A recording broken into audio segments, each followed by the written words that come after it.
Hello everybody, we are Brigade of Beans, a diagnosed dissociative identity disorder system. My name is Maya, and in today's video we are going to be discussing system communication.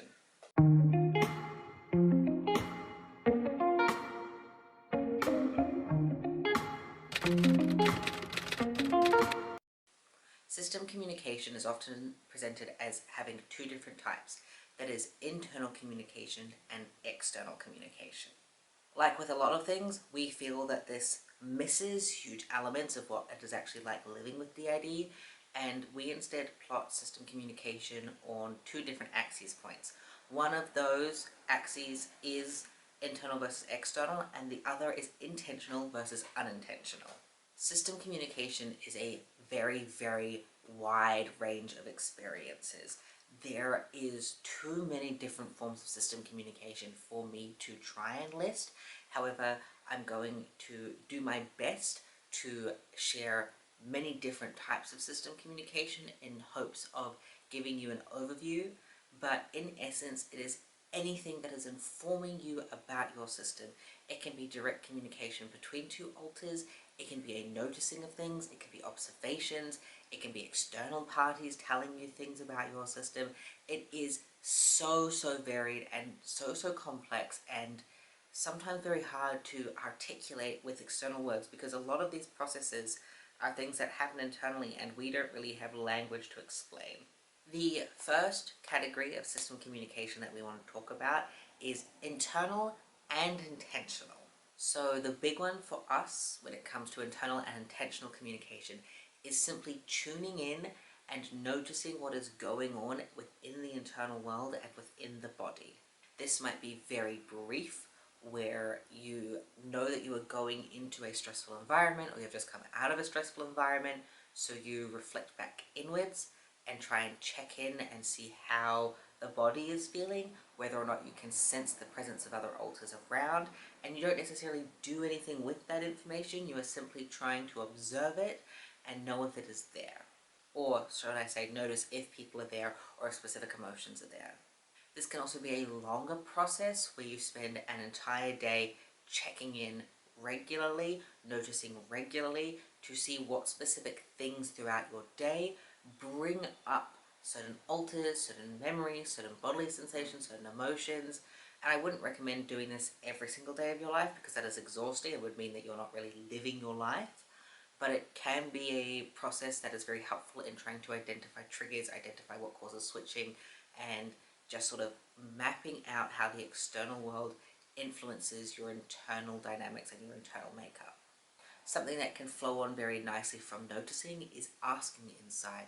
So if you are noticing that somebody is nearby and they feel scared, or they feel small, or they feel vulnerable, or they feel angry, you can ask, who's there?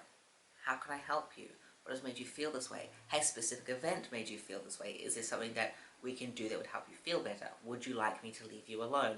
Anything. But it is an intentional attempt from whoever is fronting, or whoever's fronting, to ask inside and to be like, can we do something? Can we facilitate something? It is a deliberate and intentional act to reach out and try and connect. Sometimes you will get a response, sometimes you'll get words, emotions, memories, sometimes you won't get anything. They might disappear, they might pull back, they might just stand there silently. There is no guarantee that any attempt to communicate will be reciprocated, but with consistency and as trust builds, reciprocation will be more likely, but it is not always possible for alters to reciprocate even if they want to. Another intentional internal experience is the sending of emotions back and forth. So these can be parts who hold really intense and distressing emotions, projecting them onto another alter to try and explain what is going on, or it can be parts who are more regulated, who have a calming presence, projecting those emotions onto distressed parts to try and help regulate them. And it is an intentional attempt to share an emotion, to form a connection, to explain a situation, to have some kind of understanding develop. And the final one that we have listed for this category, but not the final one in the grand scheme of things, is the sending of memories. Like with emotions, this can be done to either share distressing content, or can be done to share calming content. So Tempest in our system will share positive memories that she holds to help calm distressed parts. Whereas if we have trauma holders who are trying to be seen and heard and communicate what happened to them, they will send distressing memories that often result in us going into flashbacks. So the second category that we have is internal and varied. So this means that it's internal communication that sometimes is intentional or sometimes is unintentional, or for some systems is intentional and for other systems is unintentional. The first one in this category is hearing other alters' voices. So this can be intentional conversations, kind of like what I mentioned before about asking inside and talking back and forth. It can also be a process of simply overhearing other alters, whether overhearing them talking to each other, overhearing them talking to themselves, overhearing their thinking processes, overhearing them react to trauma memories or to flashbacks, overhearing them reliving or repeating traumatic content. It can be like very, very literal hearing voices. Sometimes it can even be confusing as to whether or not you're hearing voices externally, but most oftentimes there is a distinct feeling of hearing them internally. These voices can sound very, very distinct and different, or they can sound like the body's voice in different moods or different tones. They can sound how different alters use the body's voice. Sometimes it might be not just voices as well, it could be songs that are being replayed, or it could be like sound bites, like trees rustling or a car motor going, and can just be general noise. Sometimes it's very clear where you will hear whole conversations, whole sentences. Sometimes it's staticky where you know words are being said but you can't quite make them out, or you're hearing just random words or words here and there. It is a very wide experience as to what hearing voices means when it comes to internal communication, but I hope that gives some ideas. The next one is co-consciousness. So this is the sharing of the front space where you have one primary alter fronting but other alters are nearby. This can again be intentional, where alters are specifically trying to be co-conscious. You are specifically trying to facilitate that. You are asking them to be there. They are asking you to be there. Or it can be unintentional, where alters are just there observing without them trying to be. It is just a natural part of the system's functioning or their existence as specific alters. This can be done intentionally to facilitate system communication because it can help lower amnesia barriers, it can help with memory flow, it can help with system collaboration, or it can be unintentional, where it is not on purpose to build those relationships to communicate things, but stuff is being communicated anyway. The next one is passive influence. So this is feeling other alters' desires, preferences, having some of their behaviors without them being present in the front. By its name, a lot of people assume that it is unintentional, and it can definitely be unintentional a lot of the time, but some alters will specifically use passive influence from far back in the system to get the alter who is fronting to do specific things, or to feel certain things, or to remember certain things, so that there is an understanding being developed. Sometimes when passive influence happens, the fronting alter is unaware of it taking place, so they're unaware that they're trying to be communicated to, but other times they can notice, like, actually, I don't normally do this thing. This doesn't feel like me. This desire feels different or separate or atypical for me. And sometimes that is just a fluctuating thing in preferences, and sometimes it is passive influence. The next one that is varied but sits more towards intentional is internal interactions. So these are alters within the inner world, specifically doing things together, having conversations, existing in a similar space to each other. For our system, a lot of our internal interactions are unintentional. Our inner world isn't very realistic. It is just a very passive happening that does go on, but we kind of experience as a very dreamlike state and a very separate to our lived external world experiences. So a lot of stuff that happens there isn't super intentional. It just kind of happens. There are just dynamics or interactions playing out, or information being shared without an alter specifically trying to do that. But if we focus, if we try and do visualizations, we can sometimes, not super commonly, but sometimes create very intentional interactions to share specific information, often in an attempt to regulate distressed alters, or to give information to a part who really, really needs that information for safety reasons. And the final one that I'm going to touch on in this category is dreams and nightmares. Not all dreams, when you have DID, are an attempt to communicate. Sometimes they can just be normal dreams, but it is possible for multiple alters to show up in the same dream. It's possible for alters to switch in a dream, and it is possible for dreams to be manipulated and influenced by other alters in the system. Sometimes when two or more alters show up in the same dream and they interact, it is on purpose on one or both of their parts. Other times it is accidental. They are just accidentally dreaming the same dream and interacting, and it isn't until later that they both go, hang on, you're somebody in my system. Dreams are something that we experienced as we were really little, where alters were interacting with each other, and we had mostly no idea that we were a system at that point. So we didn't know that this was communication being attempted, but looking back, it was very, very intentional. It was just unknowing what it was. The next one is internal and unintentional. We don't have many here because a lot of the ones that can be unintentional can also be varied. But the first one is trauma reenactment. So this is where alters repeat traumatic things that happen to them in the inner world. This can feel intentional on behalf of those alters sometimes, so it can shift towards that direction, but oftentimes it is coming from unconscious motivations, unintentional motivations, them trying to protect themselves or understand what happened, or still being in flashback. And so we put it down the unintentional end because these alters, when they realize what is actually going on, don't want to be causing harm, at least in our system, and so that harm that has been caused through those trauma reenactments is unintentional. And the other one is overhearing alters. So this is overhearing them just existing in their daily internal life, and you're going, hang on a minute, that's a voice, that is somebody doing something, saying something, but there's no back and forth. It is just a accidental witnessing. The next one is varied in terms of both external and internal, and varied in terms of intentional and unintentional. The first one is journaling, and you might go, but journaling's an external thing. You use books, you use pen and paper, but we have found when we are journaling that a lot of what is being shared is not being externalized.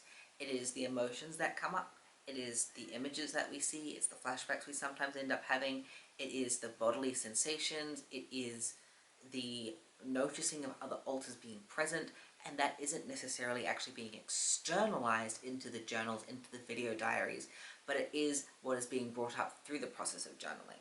Then of course you have the very classic forms of external communication when it comes to journaling, and that is having journals where you write specific things down, or structured templates, structured DID journals, very specific things where you are intentionally trying to communicate with the system.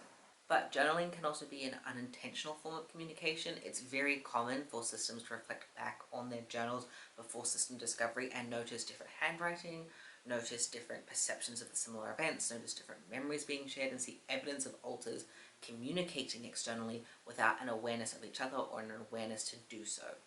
If you want some ideas on what you can journal about or how to facilitate journaling, we have a few series that are up for free on our Patreon that I link specifically in the description of this video. The next one that is varied is meditation. This does sit more towards the internal experience, but meditation can involve physical things like moving your body or tapping on your body. It can also bring up physical sensations in the body, and so it sits for us at that overlap of both. It again can be something that is intentional. You are doing intentional meditation to connect with the system, whether it is a guided meditation, you're trying to access your inner world, you're trying to communicate with a specific part, or it can be unintentional forms of communication with the system where you are just following along with the meditation and something starts happening in it, you start noticing things are being shared, and those parts might not be trying to share that information, but it is just happening naturally or automatically, or again it could be forms of communication that take place pre-system awareness.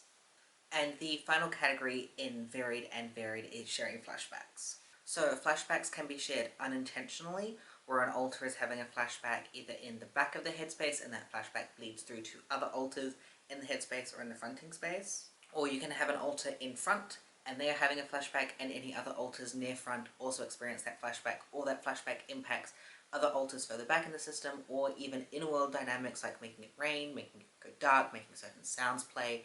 And flashbacks can affect way more than just alters, it can change the dynamic of the inner world as well. Flashbacks can also be shared intentionally. This can happen one of two ways, where either you have an alter projecting their own flashback onto others to share trauma memories, to ask for help, to communicate things, or you can have alters whom the flashback does not belong to going into that flashback themselves and this can happen as either a way to comfort that alter, to try and change the narrative, to provide a different perspective, or can happen from alters who are engaging in persecutory behaviors to exacerbate the flashback, to make it scarier, to make it more unpredictable or confusing, and it can make it very difficult to understand what aspects of the flashback are realistic and what are being influenced by that alter. The next category is intentional communication that can either be internal or external, and I do only have one for this category, and that is system meetings. System meetings are a very, very intentional process where you bring together multiple alters in the system, in some cases the whole system, in some cases alters who are needed for a specific situation, in some cases spokespeople, in some cases it's just a whoever shows up situation, and it can either be to discuss daily life, discuss big decisions, a regular check-in. It can happen through internal means in an internal meeting space like a boardroom or a meadow or a library, or it can be external through the form of video diaries or journal entries or voice notes, or even facilitated by an external person who is helping you organize these things. System meetings can be very, very helpful. They can be very hard to facilitate. It can be difficult to have alters there who want or need to be there, but it can be a really, really important way to make sure that alters are being heard, people are being respected, things are being attended to, triage lists for therapy are being made. It can be very, very beneficial and is something that is highly recommended for a lot of systems to try and explore and facilitate. It's something that we do try and explore and facilitate, but we are very bad at doing consistently and struggle with a lot, but they have been helpful when we have done them. The next category is external communication that is intentional. So this can be buying alters gifts. If you know there is somebody in the system who really likes dresses, you buy them a dress. If you know there are child parts who really like a specific brand of ice cream, and you buy them that ice cream. If there is a trauma holder who finds a lot of comfort in Lego, so you buy them Lego. And these are intentional attempts to reach out to a part and say, this is for you, you are specifically welcome in our life, here is something tangible in the external world that is yours. All those items can be brought for groups of alters or subsystems as well if you have a larger system. The next one is making other alters specific artworks. This can again be a gift-giving process, or it can also be a way to share trauma, or a way to scare other alters, so you can have artworks that are drawn and given to alters that have trauma aspects to them, or show monsters, or just have very, very distressing imagery. And those are gifts that are being given not with an attempt to comfort, but an attempt to scare or to warn or to dissuade those alters for exploring trauma history. The next one is leaving notes. Likewise, these can be friendly things, they can be neutral reminders, or they can be distressing messages. And this can be done through journals, through sticky notes, writing on walls, writing on tables, writing on the body. It can even be things like voice memos or video messages or text messages or emails to yourself, all of that sort of stuff where there is an external messaging process going back and forth, either between specific alters or just to the system in general. And then the last one of external intentional communication is asking external people to pass messages on. So this can be a therapist, a partner, a friend, a support worker. If you say to them, hey, can you please tell the next person who fronts this thing? Can you please tell our host this thing? Can you please tell the alter who is engaging in a specific behavior this thing? And it is relying on a third party to help facilitate that communication when you are not able to do it reliably yourselves. The next one is external communication that is varied. It might be intentional sometimes, it might be unintentional other times. So artworks and craft projects go into this. As I kind of mentioned, you can give artworks as a gift. You can also just have alters who create artwork or create crafts. And sometimes this is them just doing it passively because that's what they want to be doing, and you look back through your sketchbook or through your closet and find new clothes that have been sewn on, new artworks that have been drawn, and going, this isn't in my style, or I wouldn't make this, or this has a skill that I don't have. And you can learn little bits and pieces about other alters without them trying to tell it to you. And you can also have things that are made, drawn, created with the intentional purpose of communicating something, whether it is an I am here, I exist, here's something that I experience, here's something that I feel, here's something that I enjoy, and that way of going, hello, this is me, rather than just an alter making something. Another way that is external and varied is styling the body, so doing hair and makeup, wearing specific jewellery, putting on specific clothing. This can be alters just authentically dressing up as themselves as a passive experience, or it can be alters putting the body in specific clothing, specific makeup styles to claim their presence in the body, to claim their presence in the system, to communicate how they look internally, to communicate how they feel internally, and it can be very, very intentional. Taking photos is another one. Alters can just take photos casually, but in our system, we will frequently take photos of what we are doing throughout a day so that we can look back and see what we have been up to. And this is a great way of external communication for us, and it's very easy for us to see because there are dates and times attached to the photos that are taken. It can be a way for alters to explicitly show what they are interested in by taking photos of, say, a bunch of plants or a bunch of books or a bunch of animals, and you realize that this is what they're interested in. You can see different skill levels in photography where stuff is framed really well, or there might be fingers in the way of the screen, and it can be very varied, and you can learn about other alters. It can be harder to know who did what because a lot of alters don't like sign off the photography that they've taken, but you can still learn things about what you collectively have been up to, and if you have another front tracking system set up, you can cross-examine times to work out who took which photos. Speaking aloud also sits on this external and varied, more towards the intentional end, but it can sometimes fall into unintentional as well. Sometimes you are just talking and then you realize that it's somebody else's words coming out of your mouth and they didn't mean to be using the body's voice and you didn't mean to be letting them speak, it just sort of happened. Other times it can be very intentional of you sitting there going, I can feel that we're distressed, we are safe, we are okay, it is 2026. Or it can be people telling you to fuck off or leave them alone or to go away. It isn't always positive experiences of communication. It can be distressing or upsetting or triggered as well. And then the final one in this category is consuming media. So this can, like with crafts and artwork, be an alter just existing as themselves authentically, or it can be intentional attempts to communicate. You might put on a film that has similar themes to trauma you went through, but has a positive outcome to try and show parts who are still locked in trauma time that it doesn't have to be that way, that what happened to them was wrong and inappropriate and they deserved better. It can be you putting on something that is comforting and soothing to specifically try and calm down somebody who is triggered or some bodies who are triggered. It can be alters watching specific media to be like, this is what happened to me, or reading specific books to explain that this is what happened to them. Or it could be them reading or watching stuff to just show what they like, to share information about them that has nothing to do with trauma history. And this last category is external and unintentional communication. So one of these is having external people tell you information that they did not have permission to share, if they did not ask if they could share. And this could be just information about who was fronting, or flashbacks that they witnessed, or trauma information that was shared with them, or positive things that were shared with them. But because that permission wasn't there, they didn't ask for it, it was unintentional for that information to be shared.